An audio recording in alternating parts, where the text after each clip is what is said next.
Hey, everybody, it's the coach. This is the NFL. First opened in 2017, there's a look at the beautiful state-of-the-art Mercedes-Benz Stadium here in Atlanta, GA. Today, it's week 4, and we've got what should be a great one here between the Carolina Panthers and the Atlanta Falcons. And he's up across the 25 and down at the 28-yard line. Let's go.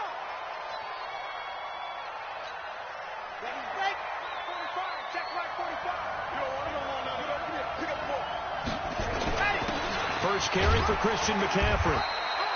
Only a couple for him there on the game's first play, and it's second down. Defensively here, you're facing a top 5 team in terms of points scored in the NFL. So when they're that high power, you've got to find a way to hold them under 20, because to me, that's the magic number.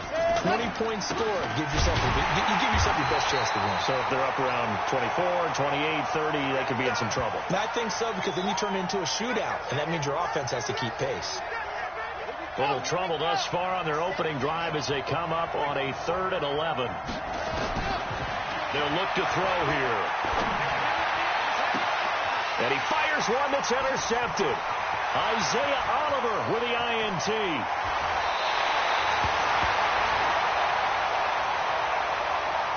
Well, not a good omen there. His first throw of the afternoon intercepted. And I know what the fans are thinking right now. I hope there's not negative thoughts in his head going forward, since that's his first throw of the game.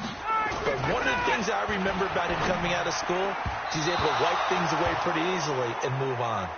Now a nice play defensively on first down as this is knocked away and incomplete. So now 2nd and 10 after the incompletion on first down. Now Ryan, and that is incomplete. A lot of force bearing down on him there. He could not hang on. It's 3rd down. The chance of wasting this great starting field position, a real threat. This is 3rd and long. Now it's Ryan. They'll set up the screen for Freeman. And he'll get inside the 10, but he's short of the line he needed. Get him, boy. Get him, boy. Instead of throwing it downfield, Charles, they just tried to dump it underneath there. You like the call? I do. I think it's a high percentage play, because you get the completion, and what you're counting on is your back to use his legs and his elusiveness to make people miss and pick up the first down. In this case, it didn't happen. In the end, the opening drive, Charles, does yield points. Maybe not the touchdown that they wanted, though. Yeah, but bottom line, they wanted to get something out of that drive, and they did that. 3 points, they won't turn that down at all. And he'll take this one near the 25, call it the 26-yard line.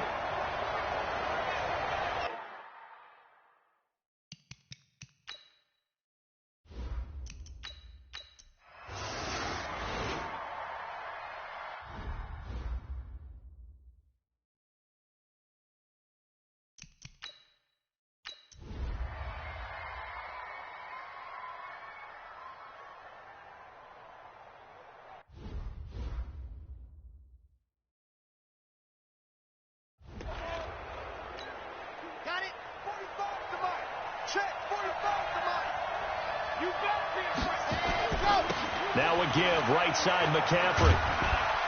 And from the 25, they work this to the 29, a gain of 4. Well, they did throw interceptions on their last 2 drives, so no surprise at all they decided to start it with a running play. I'm actually a little bit surprised, though, that they got as much out of it as they did. Yeah, decent little gain. Puts them in a pretty good spot for 2nd down. 2nd and 6, just inside the 30. 2nd and 6. It's complete to Fuller. And they get him down, but not before he takes it across the 40-yard line. A gain of 13. It's a first down. Now a toss. This is McCaffrey. And he's over midfield and into Falcon territory. The numbers for McCaffrey last week. 20 carries, 71 yards. How about the first month of the season for him? He leads the league in rushing, so you know his confidence is at an all-time high, which means his offensive line loves it too. They get more opportunities to run block for him. Nowhere to escape, and he goes down. Sometimes I watch games and wonder why they use play fakes on certain passing situations because it's not going to fool anyone. I don't know if that was the case here, but the end result was the same. No one fooled. Quarterback was hit. And Thomas has it. Now he's going to get this all the way down inside the 35. And that's going to be good for another first down as the tackle's made at the Falcons' 33. So they'll come up 1st and 10 now from the 33. They'll drop the throw. And he's got the hook up to Moore. And inside the 20 before he's brought down. It's a Carolina first down on a gain of 16. A first red zone opportunity for the Panthers thus far. They have a 1st and 10 at the 18. They'll look to throw. And he's got his man on the out route. And he'll get 7 yards from the 17 to the 10 before he's taken down. That was play number 7 on this drive, and it got him 7 yards. Able to get 7 on that first down pass play. 2nd and 3. Going to give this time to the tailback. And he'll be brought down here at the 3-yard line. Well, you're down early. How do you get back in the game? Maybe establish the run. I think they're trying to do that. Now, I'm with you on that one, and what I like about the message is that there's no panic from the head coach. He's already told his offensive coordinator. He's got it for a Panther touchdown. John Ross, his 3rd touchdown now on the year, as his guys are on the board here in this first quarter. Extra point right down the middle. Well, that's about as quick of a passing touchdown as you'll ever see right there. Everyone has a section in their playbook called the quick game. That was a super quick game. Out of the hands of the thrower, bam, right to the receiver, successfully for a touchdown. How in-depth is that quick game part of the playbook? It's pretty in-depth because people want the ball in the hands of the quarterback into the playmaker's hands downfield as fast as possible. There are a lot of plays, a lot of options involved with that. And back onto the field now comes Devontae Freeman. First month of the season, those numbers pretty solid. Does he continue that? I think so, because when you come out of the gate this strong, that means that you have planned for it and you like the results that you're getting. So I wouldn't have any doubt that the head coach, offensive coordinator, actually called him in and said, look, you're our guy, okay? We're going to continue to stick with this as long as we're winning games. You ready for the challenge? And then they presented it to the rest of the team. I think we'll see plenty of that as this season moves on. And I'm sure he said challenge accepted. That'll set him back with a loss of 3 on the play. And that'll lead here to a 3rd down. On 3rd down, Ryan. Oh, he got position on him, and he pulls it in. It's a gain of 16, 1st down Falcons. And there's a completion to the tight end. And look at the size of these players nowadays. At that spot, 6'4", 6'5", and up. A lot of guys used to be basketball players, somehow came back to football. That's really good for the game of football. You're getting better athleticism, great hand-eye coordination. Touchdown, Falcons! Calvin Ridley, his 2nd touchdown on the season. And the Falcons push further out in front. As a former DB, you might not like to see them, but from a wide receiver's perspective, those are the plays they dream of. Correct on both counts, all right? Because once he took off, I mean, let's face it, that should have been done in Big Sky country. Aren't any speed limits out there? And off he went. Glad I wasn't the one trying to chase him. Fielded about a yard deep.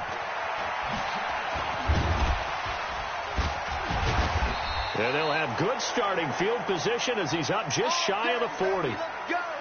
Let's go.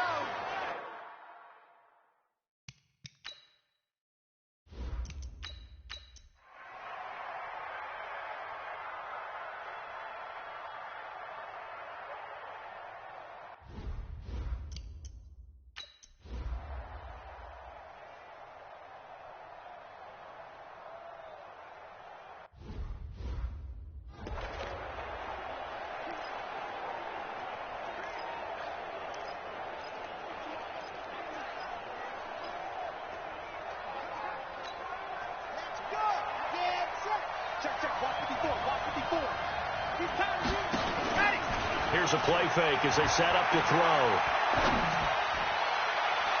And that is incomplete. Showed off the arm strength there, but to no avail. Second down. From the 34, they'll come to the line on 2nd and 10. 2nd and 10. He's got Fuller. And getting this just shy of midfield, they'll spot it at the 49. Well, if you do read man coverage, Brandon, the drag route's a pretty good one to run against it because you're running away from people on it. On play action, they'll throw. And this is incomplete. He was looking to get that one to DJ Moore. And now it's 2nd down. An incomplete pass on 1st down. That leads to a 2nd and 10. He'll look to throw. Going back to Moore. This time he's got him complete. And that's going to be good for another 1st down as the tackle's made at the Falcons' 27-yard line. I think it all came together there. In-breaking route, drove it with excellent pace. Money throw right there to move the sticks. They're going to look to throw. Catch here, left side, Thomas.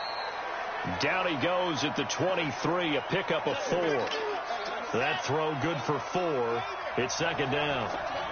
4 yards on that last completion, so that sets up 2nd and 6. And he'll be taken down near the 20 at the 21. I do know from experience that when you slow down someone's running game, you're now doing the dictating on defense. And guess what? Now you're getting ready to tee off on their quarterback because they have to throw it all the time. But you still have to be alert for the draws and other plays of that nature to make sure you don't get hurt. And he gets it inside the 10 to the 9. They're able to convert on 3rd down, and that sets up a 1st and goal. And we see another pitch and catch there to the running back. This position just continues to evolve. They become just as critical to the passing attack as a lot of receivers, tight ends, because their ability to make people miss in the open field can really generate big plays for an offense. It'll wind up being a loss of 2, and that'll bring up a 2nd and goal. So they get pushed back to the 11, and here's 2nd and goal. Try to find a lane, but instead he'll get back to the line of scrimmage, and no more. No gain on the play there. They're going to need to come up with something better here on 3rd and goal. This has been a long drive. You got to figure a field goal would be a letdown. Can they convert now on 3rd and goal? He's going to have the hook up to Ross. They wind up with 6 on the hook up there, but it's not enough. 4th and goal. I think a lot of people ask the same question all the time. Why do we see so many slants in the red zone? Well, the windows are tighter. Everything's more condensed. It has to be quicker, and you've got to deliver the ball on time. Your biggest worry, ball gets tipped in the air, because if that happens, then it's fair game for the defense. 17-17 the score. All even to this point as the kick's away. That'll be taken in the end zone. And no run back here. This will be a touchback, and it comes out to the 25-yard line. About set to begin their next drive, the Falcons offense at the line. And they're coming off a 3-and-out, my friend. I think they've got to look at that play sheet and go to a spot that they haven't gone before.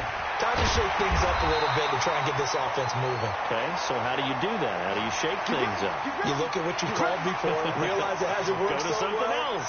And maybe you try and find one of those special plays from one of your better players, and maybe try and hit something big and get things going in the excitement area. On 1st and 10, it's Ryan. Into the hands of his tight end, Jeff Swain. And he'll lose yardage on the play back at the 37-yard line. And we'll remind you that coming up at halftime, we'll join Jonathan Coachman and the gang in Orlando. Coach will have stats and scores from the early games going on here around the NFL. Now left side, a completion to his tight end. And he'll be taken down, but not before he gets into enemy territory. Ryan gets it off to Freeman. And Freeman lost the football. Wow, that ball gets knocked free, but a teammate comes along and scoops it up. It's almost like baseball. Guys at bat, people are on base in scoring position. One guy doesn't get him home. The next guy comes through and picks him up. And avoids the turnover. And they're going to have another 1st down as the tackle's made at the Panthers' 29-yard line. Now the Falcons going to use one of their timeouts, as they'll stop it with exactly a minute to go before halftime. Ryan to the offense with a 1st and 10. And he's 4 for 4 now, throwing the ball to start the drive. Here's Ryan. And this one brought in by Sanu. The Falcons going to use the second of their timeouts as they get the stoppage with a little over 50 seconds to go in the first half. In your face. They'll run here with Freeman. And he will push his way forward down to about the 3-yard line. Only a yard that time. Second and goal. Second and goal, and the lone man in the backfield is Freeman. He'll get it up the middle. And that play going absolutely nowhere as he's belted before he could get out of the backfield. Falcons going to use their third and final timeout as it'll come with 15 seconds to play in the first half.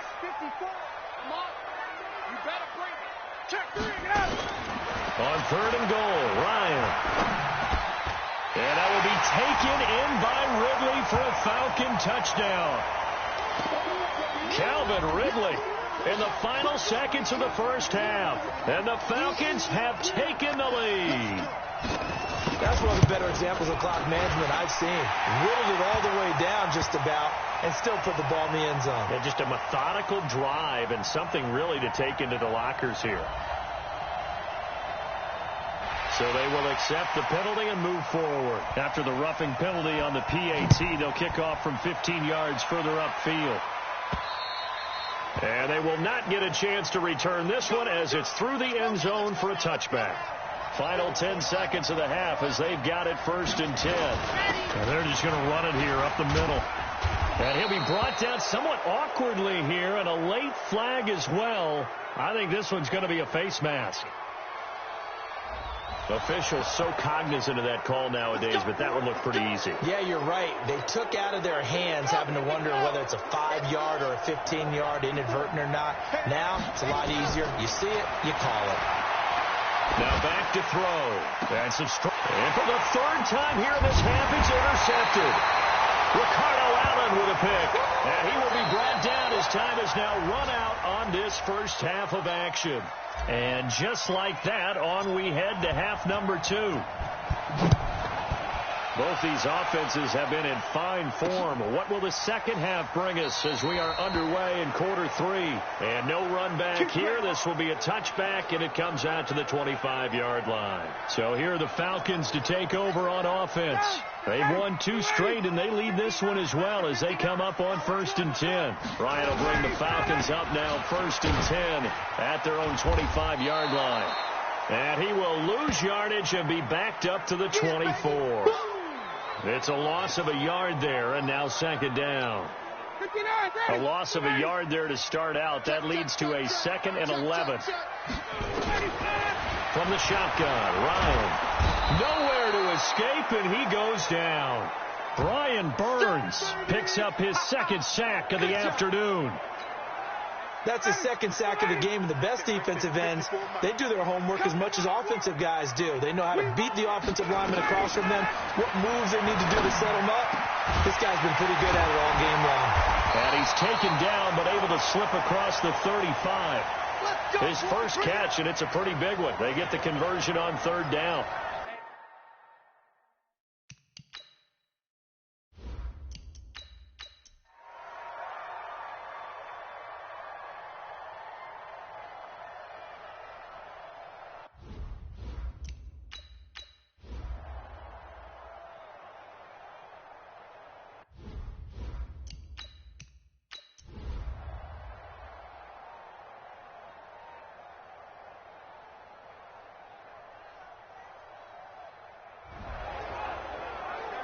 Well, Charles, it's one thing to win. It's another thing to win and put up the amount of points that they did. Boy, were they clicking on offense. They can't help but feel great about themselves, can they? I mean, what a game to put up that number of points, continually feeling they're moving the ball and things are working and clicking. They think that they can bottle this and carry it with them. And as an offensive coordinator, you just don't think you can do anything wrong. Whatever you call, run, pass, it's all going to work. That's called being in the zone. So for Atlanta, they're on a nice early roll as they move to 3-1 with a win here. And they will hit the road next week for a date with the New Orleans Saints.